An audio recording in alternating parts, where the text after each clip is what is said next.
Students, good morning to all of you. सभी को नमस्कार। मुझे आशा है, नहीं पूरी उम्मीद है कि आप सभी स्वस्थ होंगे, कुशलपूर्वक होंगे और मन लगाकर पढ़ाई करते होंगे। बच्चों, आप लोग से मैंने बताया था कि फिलहाल भी कुछ दिन तक मुझे ही सोशलॉजी की सब्जेक्ट भी देखनी है, मुझे ही पढ़ानी है।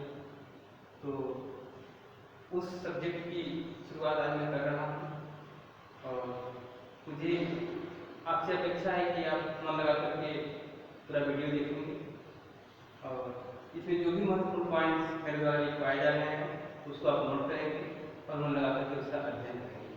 धन्यवाद। तो हम अब शुरुआत करते हैं इस फर्स्ट चैप्टर की। फर्स्ट चैप्टर में है introducing Indian society, Bharatiya Samaj एक परिचय।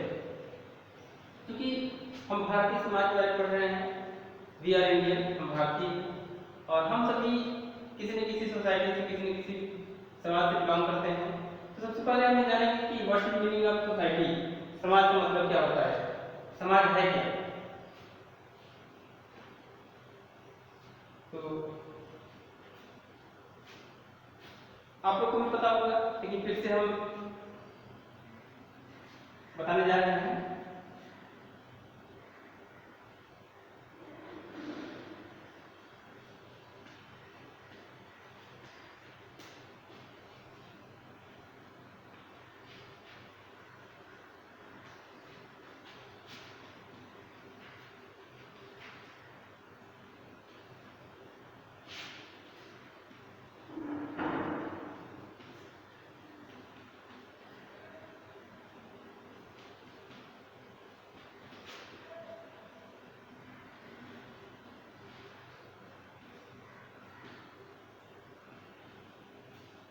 समाज लोगों का एक समूह है। इसको और तरीके से भी हम परिभाषित कर सकते हैं।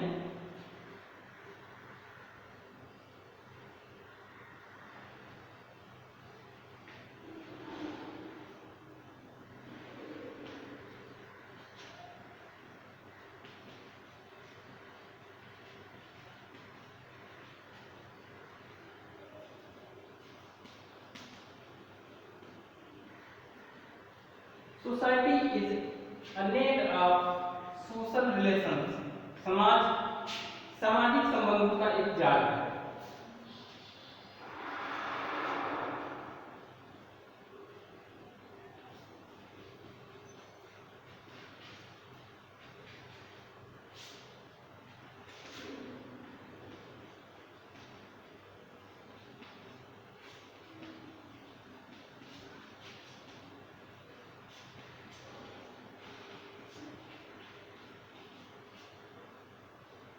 Students, we know about relations.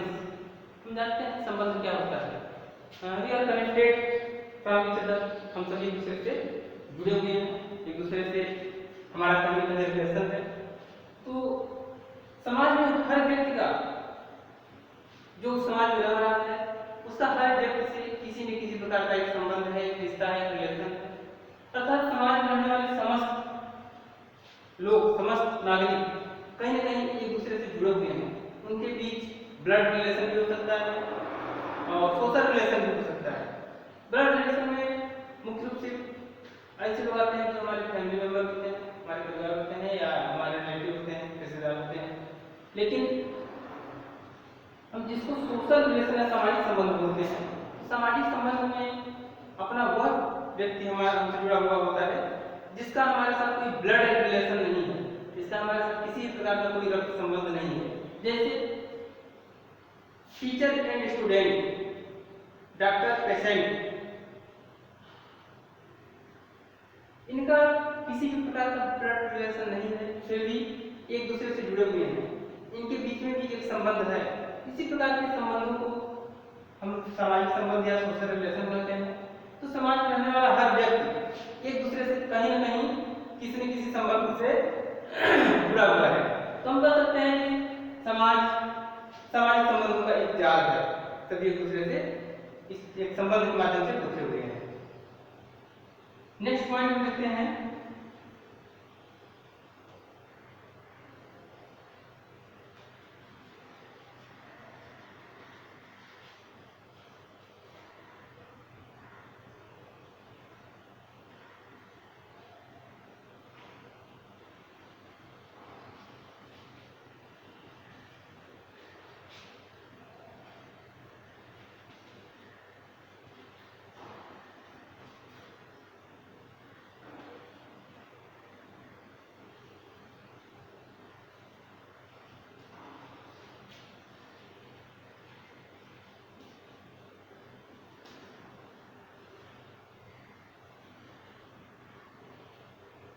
Sociological सामाजिक कोई भी वस्तु, कोई भी रूल रेगुलेशन, कोई भी कानून जो समाज के द्वारा निर्मित की जाती है, जिसका निर्माण समाज के लोगों के द्वारा किया जाता है, इस प्रकार की व्यवस्था को हम सामाजिक या सोशियोलॉजिकल बोलते हैं।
आगे हम देखते हैं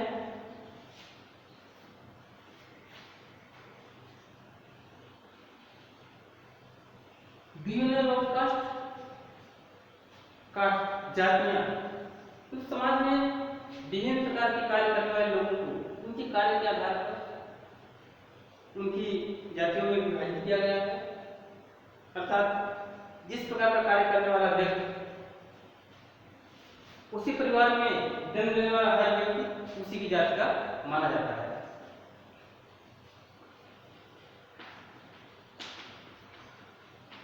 कास्टिज्म जातिवाद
casteism, जातिवाद. A system in which people of class, people of nobility, are a group of aristocracy dominated and discriminated to the people of lower class. उच्च वर्ग के लोग जो निम्न वर्ग के लोगों के साथ भेदभाव करते हैं, तो इस प्रकार उनके बीच में एक नई व्यवस्था उत्पन्न होती है. उस व्यवस्था को हम जातिवाद कहते हैं, यानी जात के आधार पर लोगों के साथ भेदभाव. तो इस प्रकार की व्यवस्था को हम जातिवाद कहते हैं. प्रायः आप अपने समाज में देखते होंगे कि जो उच्च वर्ग के लोग हैं वो कहीं न कहीं निम्न वर्ग के लोगों के साथ भेदभाव करते हैं, उनसे दूरी बना कर रखते हैं और प्रयास करते हैं कि वो हमारे टच में आए, दूर से ही हम काम करें.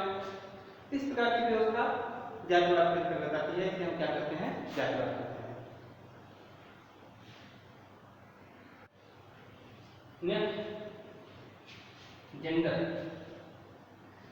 जेंडर नॉर्मली आप जानते हैं मेरा फीमेल से है, यानी हमारा समाज स्त्री और पुरुष के आधार पर बटा हुआ है. तो इस प्रकार की व्यवस्था जेंडर बेस्ड सिस्टम कहा जाएगा. आगे हम देखते हैं कम्युनलिज्म.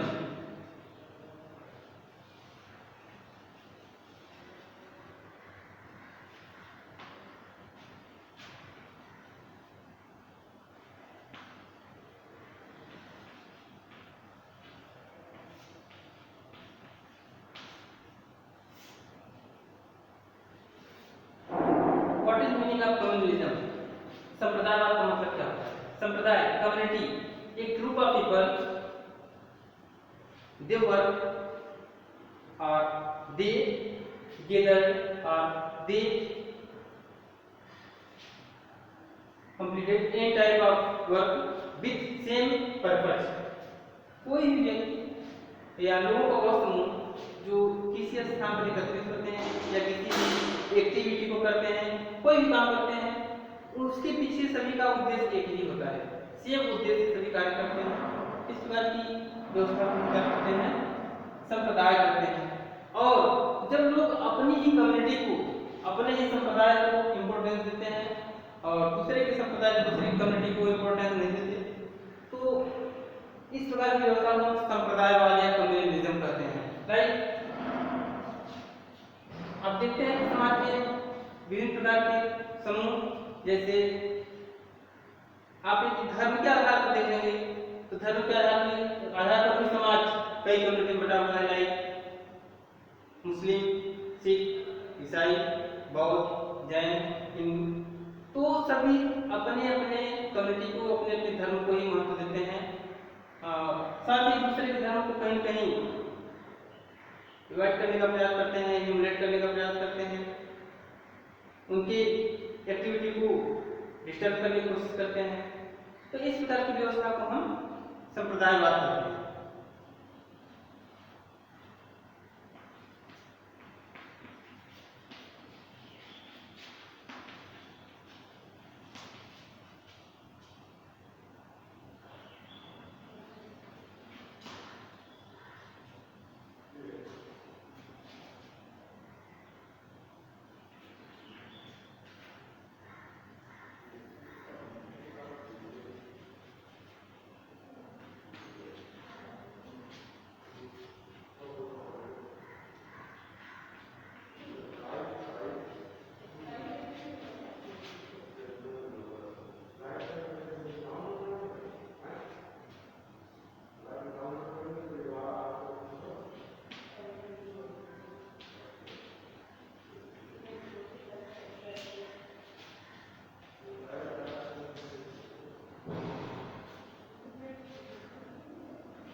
समाज में जैसे मैंने बताया कि विभिन्न प्रकार के संप्रदाय के लोग निवास करते हैं और सभी संप्रदाय के लोगों की गतिविधियों को यदि आप देखते हैं तो सभी संप्रदाय के लोगों की गतिविधियां अलग अलग होती हैं और सभी प्रयास करते हैं कि हमारे संप्रदाय में ही कारोबार अधिक हो, हमारे संप्रदाय की गतिविधियों को ज़्यादा महत्व मिले, तो उसी के लिए बराबर वो काम करते रहते हैं। इस प्रकार की व्यवस्था संप्रदायवाद कहलाती है।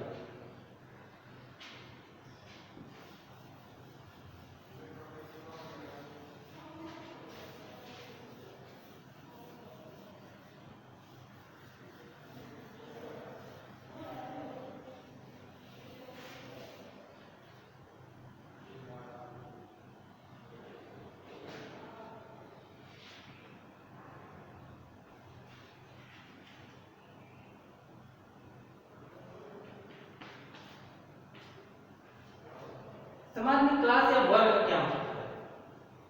अब आप देखते हैं कि लोगों की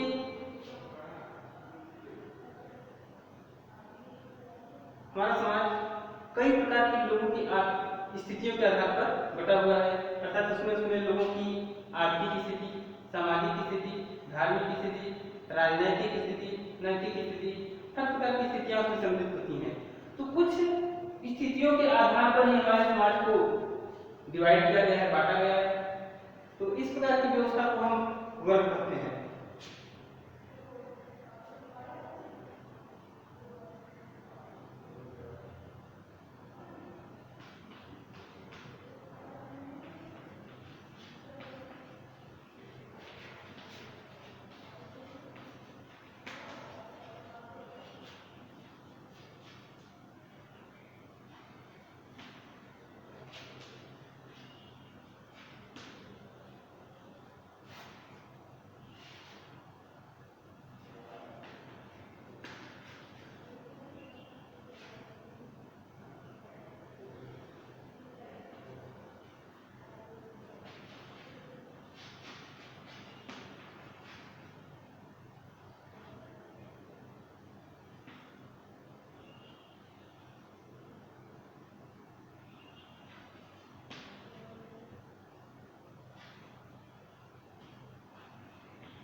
आगे देखते हैं वर्ग।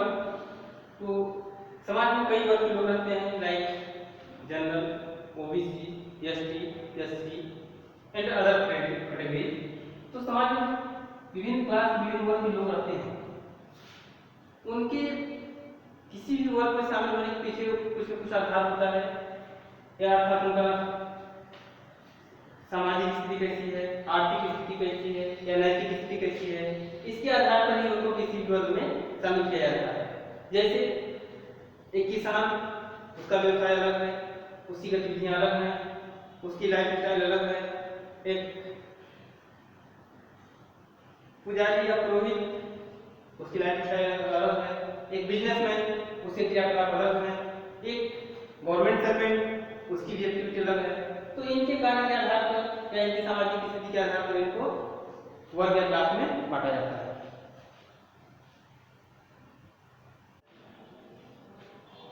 आगे हम देखते हैं ST means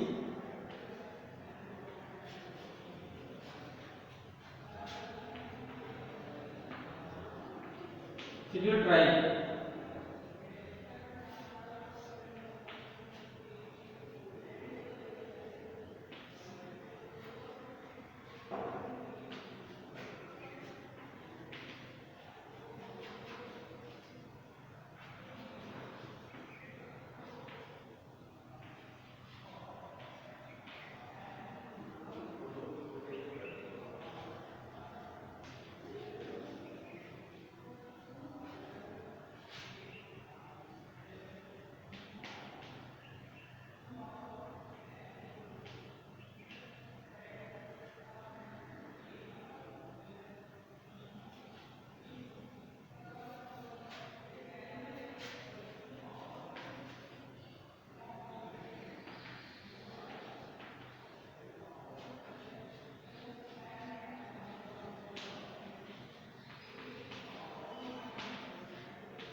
ST scheduled tribes, a group of people, they do not live in urban society.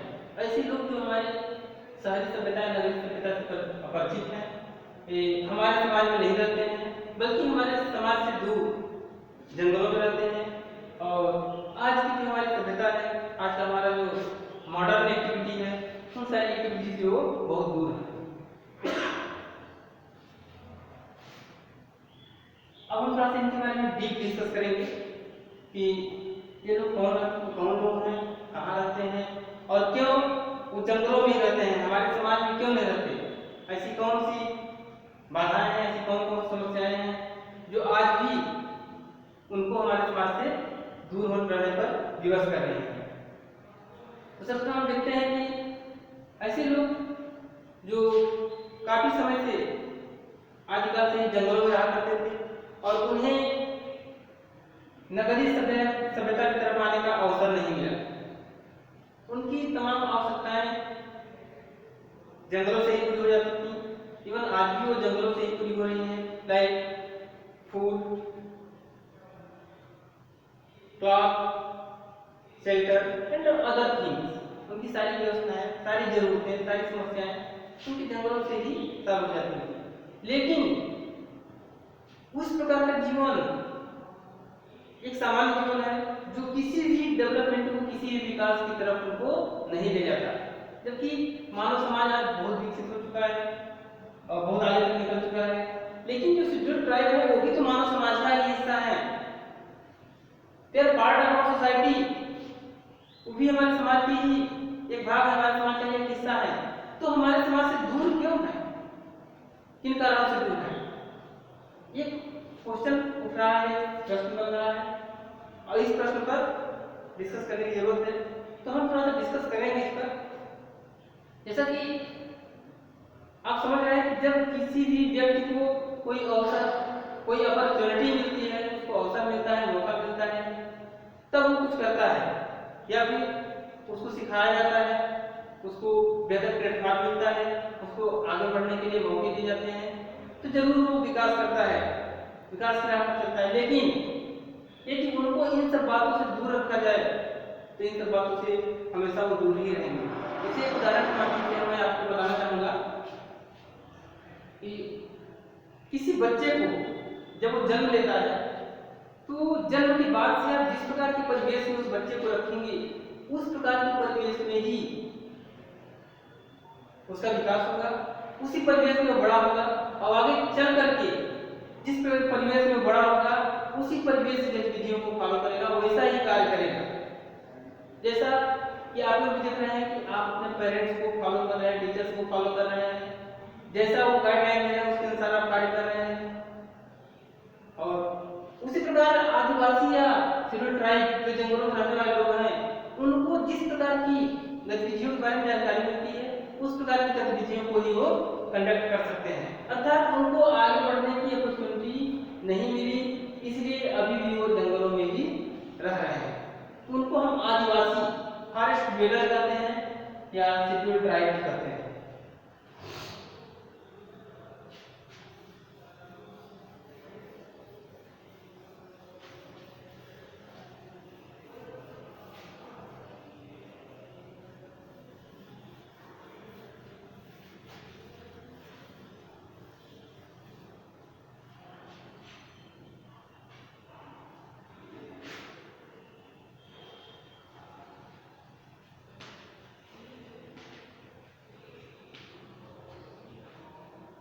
Colonialism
colonialism,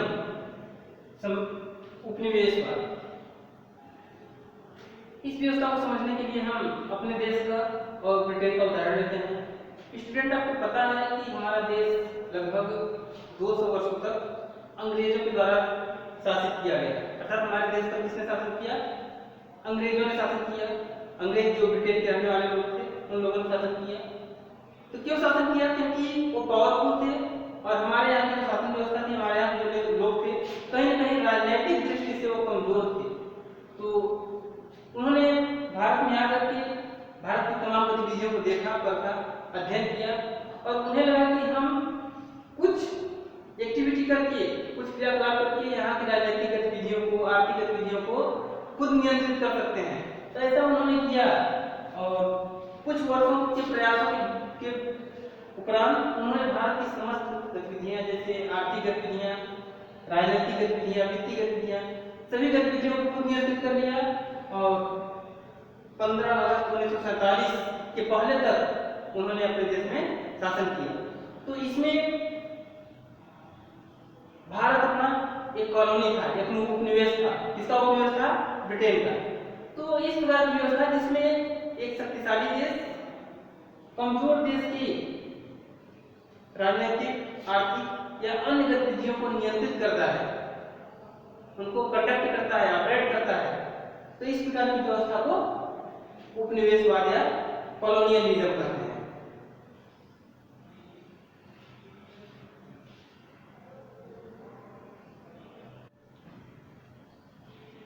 student, आज का टाइम अब समाप्त हो रहा है।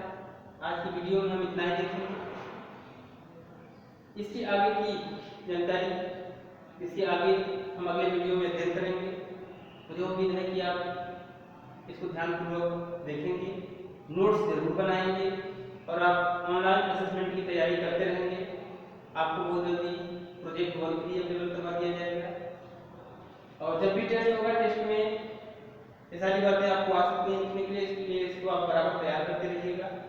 धन्यवाद। Have a nice day.